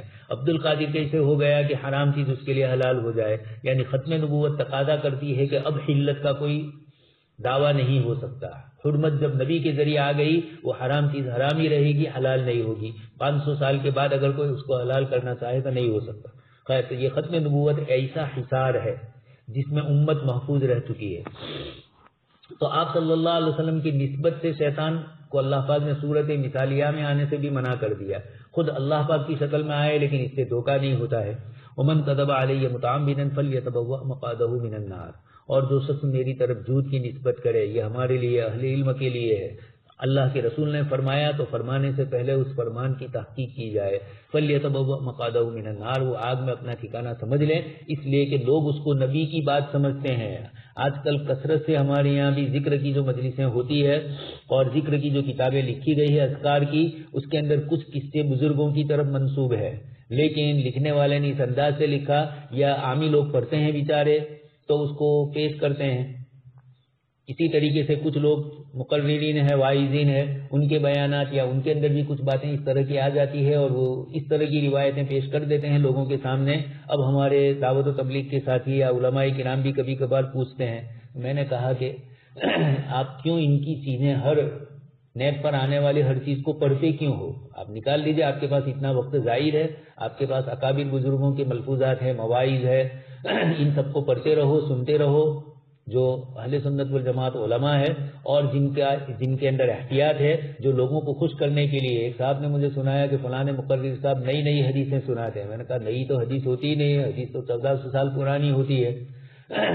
یہ کہیں لال کتاب میں سے نکال لاتے ہیں کہیں کہیں سے اور ایسی باتیں بتلا دیتے ہیں، تو یہ احتیاط برتنا ضروری ہے. من کذب علیہ متعمدا، اس لیے کہ بات یہ ہوتی ہے کہ سامنے والا عامی آدمی ہے، وہ اس کو اللہ کے رسول کی طرف منسوب سمجھ کر اس کو صحیح سمجھ رہا ہے. اب وہاں آپ فضیلتیں بتلاتے ہیں تو فضیلتیں آئی کہاں سے؟ فضیلتوں کا اختیار تو نبی کو ہوتا ہے.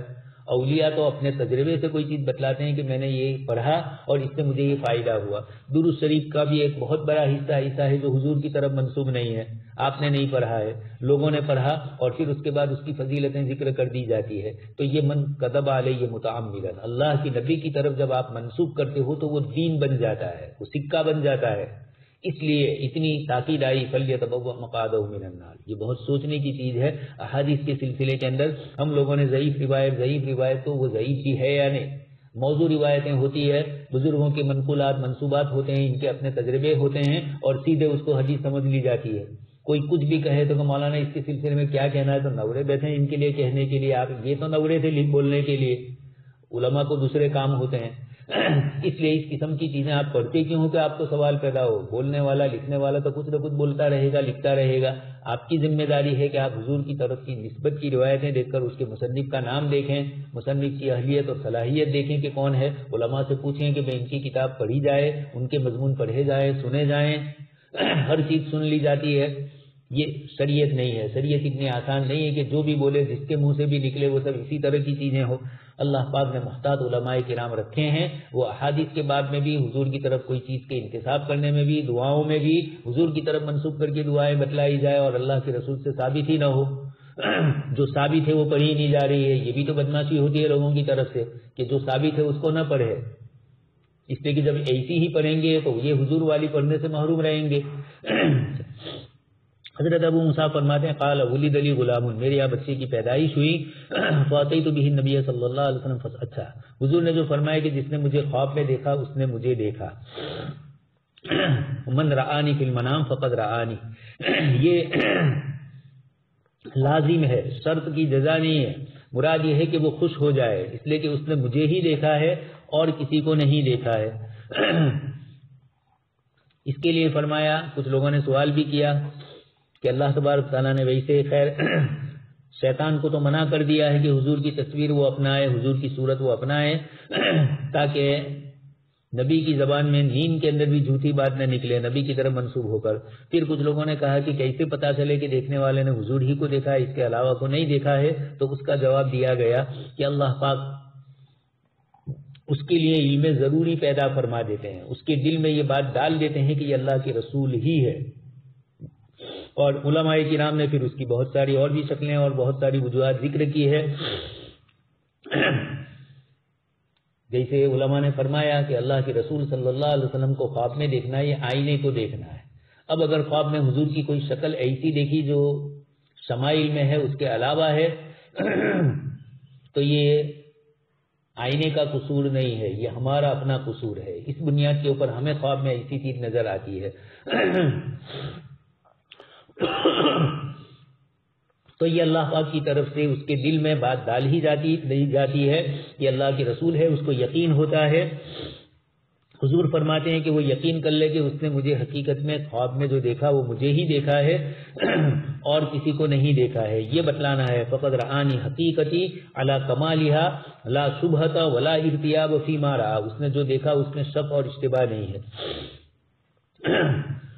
حضرت ابو موسیٰ اشعری رضی اللہ تعالیٰ عنہ فرماتے ہیں ان کے یہاں بچے کی پیدائش ہوئی، حضور کے پاس لے کر گئے تو آپ نے ان کا نام ابراہیم رکھا، نبیوں کے نام پر۔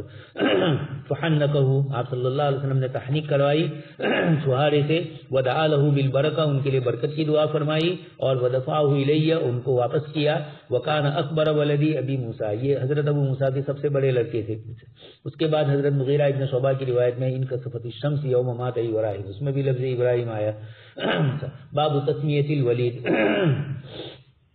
بچوں کے نام رکھنے کے سلسلے کے اندر ولید نام رکھا جا سکتا ہے یا نہیں۔ امام بخاری رحمۃ اللہ علیہ نے اس نسبت سے یہاں پر فرمایا، تو باپ کے نام پر بچے کا نام رکھنا اور ولید نام آگے آ رہا ہے وہ بھی ہے۔ کچھ روایتوں میں طبرانی وغیرہ کے حوالے سے کچھ لوگوں نے ضعیف روایت نقل کی ہے کہ آپ صلی اللہ علیہ وسلم نے منع فرمایا کہ آدمی اپنے غلام یا اپنے بیٹے کا نام حرب رکھے یا مرہ رکھے یا ولید رکھے، ولید کی بھی ممانعت، لیکن روایت ضعیف ہے۔ امام بخاری رحمۃ اللہ علیہ نے یہاں روایت میں ولید نام ذکر کیا اور یہ بتلایا کہ آپ صلی اللہ علیہ وسلم نے ان کے لیے دعا فرمائی، تو اگر مشرکین میں سے کسی کے نام میں کوئی قباحت نہیں ہے تو مسلمان بھی وہ نام بعد میں رکھ سکتے ہیں، چنانچہ ولید ابن عبد الملک پورا نام ہی آیا اس کے بعد۔ اللہم انجی الولید ابن الولید، یہ بھی حضرت خالد ابن ولید کے بھائی ہے۔ یہ اللہ ولید ابن ولید کو آپ نجات دیجئے، مکہ والوں کے جال میں وہ پھنس چکے تھے بیچارے۔ اسی طرح حضرت سلمہ ابن ہشام، ان کو بھی نجات دیجئے، یہ ابو جہل کے بھائی تھے۔ اور عیاش ابن ابی ربیعہ، عیاش، یہ بھی ابو جہل کے ماں شریک بھائی تھے۔ اور آگے والمستضعفین بمکہ، اور بھی جتنے مکہ مکرمہ میں جن کو کمزور سمجھا گیا ہے۔ اللہم اشدد وطأتک علی مضر، مضر یہ قریش والے قبیلے کو ہی کہا جاتا ہے، اور بھی اس کی دوسری شاخیں تھی، تو قبیلے مضر پر اپنی پکڑ سخت کر دیجیے۔ اللہم اشدد وطأتک، اس سے مراد عذاب ہے۔ اللہم اجعلھا علیہم سنین کسنی یوسف، اللہ پاک آپ ان کے لیے حضرت یوسف علیہ السلام کی 100 سال کی طرح کئی سال کر دیجئے، چنانچہ اللہ پاک کی طرف سے ان کے لیے یہ دعا حضور کی قبول ہوئی۔ ایک تو یہ کہ باپ اور بیٹے کا ایک نام رکھا جا سکتا ہے، جیسے یہاں ولید ابن ولید اگرچہ جاہلیت میں رکھا گیا تھا، کچھ لوگوں نے اس سے بھی استدلال کیا، لیکن دوسرے بھی نام آتے ہیں۔ آگے اس کے بعد من دعا صاحبہ فنقص من اسمہ حرفا، کسی کا نام رکھا جائے اور پھر اس میں سے کچھ کم کر دیا جائے۔ ہمارے یہاں برو ضلع میں تو کثرت سے مشہور ہے، نبیوں کے نام پر نام رکھتے تھے پہلے ہم لوگ چھوٹے تھے تب، اب نام صحابہ کے آنے لگے اور عجیب و غریب نام بھی آنے لگے اب، جو کہیں کتاب و سنت سے ثابت نہیں ہے، اکابرین سے ثابت نہیں ہے، لیکن ہوتا ہے دنیا کی کسی بھی زبان کا لفظ اور اس کا معنی اچھا ہوتا ہے اس زبان میں تو اب رکھ دیتے ہیں، یہ مناسب نہیں ہے۔ اسلامی شعار ہے نام، اسلامی شاعر آپ کے بچے کے نام سے ٹپکنا چاہیے، اس طریقے کی چیزیں، اس لیے کہ اگر کوئی مجبوری نہیں ہے، جیسے پہلے ترکی میں مجبوری تھی، سوویت یونین کے علاقوں میں، کمیونسٹ ملکوں کے اندر مجبوری تھی، ابھی بھی برازیل وغیرہ کچھ ملکوں کے اندر، امریکہ کے جنوبی علاقے میں کچھ ممالک ہے، وہاں پر اس طرح کا مسئلہ ہے کہ عیسائی حکومتیں ہیں اور وہاں مسلمان نام رکھنا جائز ہی نہیں ہے، ورنہ آپ کے بچوں کا رجسٹریشن ہی نہیں ہوتا ہے، ان کو حقوق ہی نہیں ملتے ہیں، بینیفٹ نہیں ملتے ہیں، تعلیم و تربیت کا کوئی انتظام نہیں رہتا ہے، پھر یہ ساری پریشانیاں ہوتی ہے۔ تو وہاں بھی پھر علماء نے، اسلامی فقہ اکیڈمی جدہ والوں نے یہی طے کیا کہ نام کوشش یہ کرے کہ نبیوں کے نام پر اپنے نام رکھے۔ اگر وہاں عیسائی نام ہے تو حضرت آدم علیہ السلام کا نام ہے، حضرت ابراہیم کا نام ہے، حضرت بنیامین جس کو بنجامین کہتے ہیں، اس طریقے سے یوسف علیہ السلام جوسف بول دیتے ہیں، یہ نام اس قسم کے ہو تو وہ نام اگر رکھنے کی اجازت ہے تو اس کو رکھا جائے، اور اگر پھر وہ بھی نہیں ہے تو پھر اس کے بعد کچھ مجبوری کے درجے میں گنجائش دی۔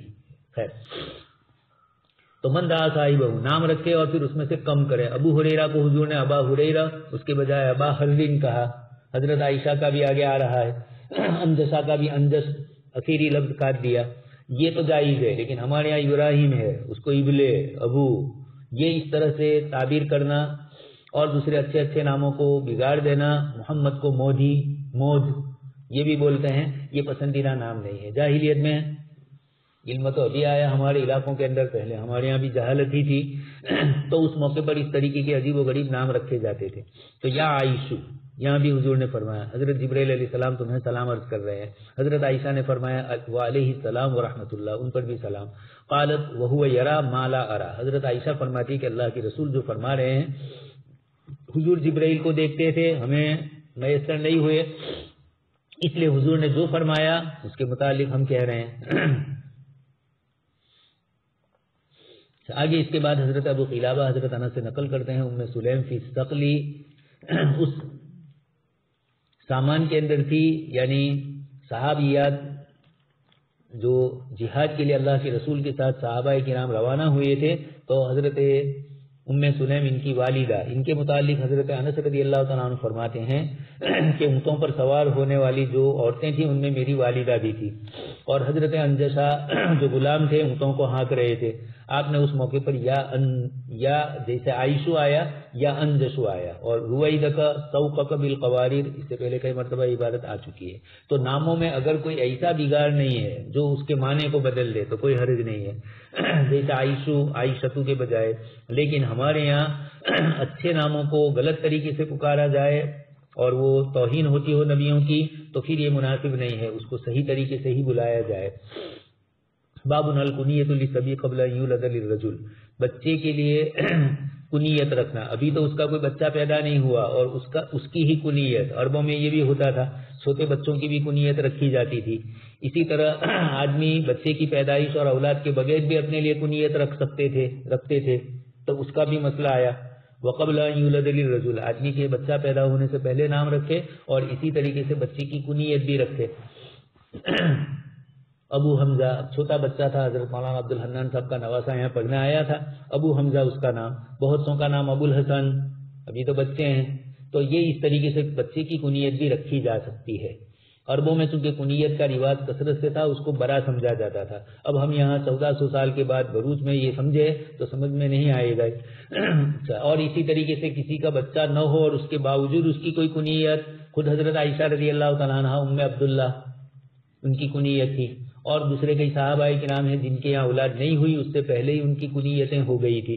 تو عرب میں یہ بھی دستور تھا، آج بھی یو پی بہار وغیرہ علاقوں میں بچوں کے نام ایسے ہوتے ہیں کنیت والے اور رکھے جاتے ہیں، اب کے عنوان سے ان کو پکارا جاتا ہے۔ کان النبی صلی اللہ علیہ وسلم احسن الناس خلقا، حضور سب سے اچھے اخلاق والے تھے۔ وکان لی اخ یقال له ابو عمیر، حضرت انس فرماتے ہیں کہ میرا ایک بھائی تھا، اس کو ابو عمیر کہا جاتا تھا، ابھی تو چھوٹے بچے تھے وہ، اور ابو عمیر پہلے سے ہی کنیت ان کی ہو گئی، اسی کی طرف اشارہ ہے۔ سقال حسبه فتیمون، ابھی تو وہ دودھ چھڑانے کی مدت میں تھا، جب وہ آتا یہی وہ بچہ ہے جو بعد میں انتقال ہو گیا، اور ام سلیم نے اپنے شوہر حضرت ابو طلحہ کو بتلایا نہیں، یہ کہا کہ بچہ اچھا ہے، آگے روایت آپ سن چکے ہیں۔ وکان اذا جاء، جب یہ میرا چھوٹا بھائی آتا تھا حضور کے پاس تو حضور یہی فرماتے، یا ابا عمیر ما فعل النغیر، نغر کان یلعب بہ، ایک چھوٹا سا پرندہ ہوتا تھا، اس کے ساتھ ان کے بھائی کھیلتے تھے، بلبل اور اس طرح کا کوئی پوپٹ جیسا کوئی پرندہ تھا، کچھ لوگوں نے کہا لال، اس کا ترجمہ کیا علامہ کشمیری نے، خیر جو بھی ہو، تو آپ صلی اللہ علیہ وسلم نے ایک تو ان کو ابو عمیر کہا، اور دوسرا ہے کہ بچے تھے، بچوں کے ساتھ ہنسی مذاق آپ کرتے تھے تاکہ بچوں کو مانوس کیا جائے۔ ربما حضر الصلاۃ وهو فی بیتنا، کبھی نماز کا وقت ہوتا اور حضور ہمارے گھر میں ہوتے تو فیأمر بالبساط الذی تحتہ، آپ صلی اللہ علیہ وسلم اس چٹائی کے لیے حکم دیتے، جس بورے پر بیٹھے ہوئے تھے اسی کو چھڑک دیا جاتا، اسی کو آگے کہا جاتا ہے الذی تحتہ فیکنس وینزہ، اس کو جھاڑو دے دیا جاتا اور تھوڑا پانی چھڑکا جاتا، ثم یقوم ونقوم خلفہ فیصلی بنا، پھر حضور وہاں کھڑے ہو جاتے نماز کے لیے اور ہم لوگ بھی آپ کے ساتھ کھڑے ہوتے۔ خیر بتلانا یہ ہے کہ چھوٹے بچے کی بھی کنیت اور بڑے آدمی کی بھی، اگر اس کی اولاد نہیں ہے تب بھی اس کی کنیت رکھی جا سکتی ہے۔ تکنی بھی ابھی تراب و انکانت لہو کنیت اخرى، حضرت علی رضی اللہ تعالیٰ عنہ کی کنیت ابو تراب ایک تو ابو الحسن تھی ہی، اور اس کے ساتھ ابو تراب کنیت بھی حضور نے ان کے لیے استعمال کی، تو ایک آدمی کی ایک سے زیادہ کنیتیں بھی ہو سکتی ہے۔ اسی کو فرماتے ہیں ان کانت احب اسماء علی رضی اللہ تعالیٰ عنہ الیہ لابو تراب، حضرت علی رضی اللہ تعالیٰ عنہ کو اپنے ناموں میں سے سب سے جو زیادہ پسندیدہ نام تھا وہ ابو تراب تھا، اس لیے کہ یہ حضور کا رکھا ہوا تھا۔ ابو الحسن تو حسن کے والد اس نسبت سے بھی تھا، وَإِنْ كَانَ لِيَفْرَحُ أَنْ يُدْعَى بِهَا، اور حضرت علی رضی اللہ تعالیٰ عنہ خوش ہوتے تھے لَيَفْرَحُ أَنْ يُدْعَى بِهَا کہ آپ کو اس نام سے پکارا جائے، یعنی لوگ آپ کو ابو تراب کہے۔ وَمَا سَمَّاهُ أَبُو تُرَابٍ إِلَّا النَّبِيُّ صلی اللہ علیہ وسلم، حضور نے رکھا تھا۔ غَاضَبَ يَوْمًا، اب قصہ نقل کرتے ہیں کہ ایک دن حضرت علی رضی اللہ تعالیٰ عنہ اور حضرت فاطمہ رضی اللہ تعالیٰ عنہ کے درمیان کچھ ہلکی پھلکی میاں بیوی میں ہوتی ہے، تو کوئی چیز ہو گئی، حضرت علی رضی اللہ تعالیٰ عنہ نکل گئے گھر سے، فَصَّدَا إِلَى الْجِدَارِ إِلَى الْمَسْجِدِ، اور مسجد کی جو دیوار تھی اس کی طرف آپ لیٹ گئے۔ حضور ان کے گھر گئے، پتہ چلا کہ حضرت علی نہیں ہے، تو آپ مسجد کی طرف آئے، سمجھ گئے تھے کہ علی کچھ ناراض ہوئے ہوں گے، تو آپ ان کے پیچھے گئے۔ تو قال، کسی کو پوچھا ہوگا کہ علی کہاں ہے، تو کہا ذا مضطجع فی الجدار، یہ دیوار سے لگے ہوئے سوئے ہوئے ہیں۔ حضرت علی رضی اللہ تعالیٰ عنہ کی طرف کسی نے اشارہ کر دیا، الی الجدار ای فی الجدار۔ اچھا، فجاءہ النبی صلی اللہ علیہ وسلم وامتلأ ظہرہ ترابا، اللہ کے نبی صلی اللہ علیہ وسلم حضرت علی رضی اللہ تعالیٰ عنہ کے پاس پہنچے تو تلاش کرتے کرتے آپ نے دیکھا ان کی پیٹھ کے اوپر مٹی لگی ہوئی ہے۔ آپ صلی اللہ علیہ وسلم ان کی پیٹھ سے مٹی کو صاف کر رہے ہیں اور فرما رہے ہیں یا ابا تراب اجلس، بیٹھ جاؤ۔ یہ روایت سے پتہ چلا کہ دو کنیتیں بھی رکھی جا سکتی ہے، ابو الحسن تھی ہی اور ابو تراب، چاہے پہلی ایک ہو چاہے دوسری ہو۔ خیر، اس کے ساتھ ساتھ ابو تراب تو یہی مٹی والا، اور کچھ روایتوں میں ہے کہ حضرت علی کو گھر میں کچھ بھی ہوتا حضرت فاطمہ سے تو سر پر مٹی ڈالنے لگتے، تو یہ ان کی ناراضگی کی دلیل تھی۔ حضور کو یہ معلوم تھا تو آپ نے نام کر دیا ابا تراب، جیسے ابو ہریرہ اس طرح ابو تراب۔ ایک شخص کی ایک سے زیادہ کنیتیں رکھی جا سکتی ہے، انسان کے حالات دیکھ کر ان کی کنیتیں متعین کی جا سکتی ہے۔ چھوٹے کے حق میں بڑا کوئی لقب استعمال کرے تو مقبول ہو جاتا ہے، اور چاہے وہ اتنی تعریف والا نہ ہو لیکن پھر بھی پسندیدہ سمجھا جاتا ہے۔ لیکن اگر وہ کسی کو برا لگتا ہو تو پھر ایسے لقب سے ایسی کنیتوں سے پکارا نہ جائے۔ ہمارے زمانے میں اس طرح کی بہت ساری چیزیں ہیں۔ اسی طریقے سے یہ بھی پتہ چلا کہ بڑے لوگوں کو بھی کبھی کبھار اپنے گھر والوں سے کچھ رنجش تو ہو جاتی ہے، لیکن ہر وقت نہ ہو، کبھی کبھار ہوتی رہتی ہو۔ حضرت ابوبکر صدیق کا قصہ بھی 2-3 دن پہلے سن چکے ہیں مہمانوں کو کھلانے کے باب میں۔ آپ صلی اللہ علیہ وسلم کے داماد ہے، بیٹی کو چھوڑ کے چلے آئے ہیں۔ ہمارے یہاں سماج کے اندر جو لڑائی جھگڑے ہوتے ہیں اس کی ایک وجہ یہی ہوتی ہے کہ داماد کے ساتھ کبھی ایسا الجھاؤ پیدا ہو جاتا ہے، ایسی لڑائی ہوتی ہے کہ پھر خسر کے لیے داماد کو منہ دکھانا اچھا نہیں لگتا ہے، ایسی چیزیں۔ پھر وہ ان کی بیٹی کو بھی تانا دیتا رہتا ہے، تیرے باپ نے مجھے یہ کہا۔ یہ اس طرح کی چیزیں پسندیدہ نہیں ہیں۔ ایک بزرگ ہمارے پاس یہاں آئے تھے اور ان کے ساتھ ہمارے قریبی رشتے دار تھے، ان کو لڑکیاں نہیں تھی اور وہ تھوڑے غصے والے تھے۔ تو اس بزرگ نے، بڑی عمر کے چاچا نے ہمارے بھائی کو کہا کہ تم کو ان کو کہا رشتے دار کو کہ اللہ پاک نے تم کو بیٹی نہیں دی ہے تمہارے مزاج ہی کی وجہ سے، ورنہ داماد کے ساتھ تمہاری لڑائیاں ہوتی۔ پھر اس کے بعد وہ چاچا نے مجھے کہا کہ نانا اور دادا، گجراتی میں بولتے ہیں، لڑکے والوں کو تو دادا ہی کہتے ہیں، دادا گیری والے، اور ہم لوگ لڑکی والے جو ہوتے ہیں وہ نانا ہوتے ہیں، چھوٹے نانے ہوتے ہیں۔ تو یہ ہمارے یہاں عرف کے اندر گجراتی زبان میں یہ الفاظ جو بولے جاتے ہیں اس کے پیچھے بھی کچھ نہ کچھ اس کی بھی فلسفہ، اس کا بھی فلسفہ ہوتا ہے، سائیکولوجی ہوتی ہے۔ خیر، تو انہوں نے یہ کہا، اس وقت میں نے ان کو یہ روایت سنائی چاچا کو، میں نے کہا اللہ کے رسول صلی اللہ علیہ وسلم کی صاحبزادی اور حضرت علی کے درمیان یہ سب کچھ ہوا، اللہ کے رسول خود گئے، حضرت علی کی پشت سے مٹی جاری، اور یہ نہیں کہا کہ علی بھائی یہاں کیوں آ گئے ہو، میری بیٹی کو چھوڑ کر مسجد میں کیوں آ گئے، یہ نہیں کہا، بس اجلس ابا تراب اتنا کہہ دیا۔ یہ آپ صلی اللہ علیہ وسلم نے آداب اور اخلاق سکھلائے ہمیں۔ سبحان اللہ بحمدہ، سبحانک اللہم وبحمدک، نشہد ان لا الہ الا انت، نستغفرک ونتوب الیک۔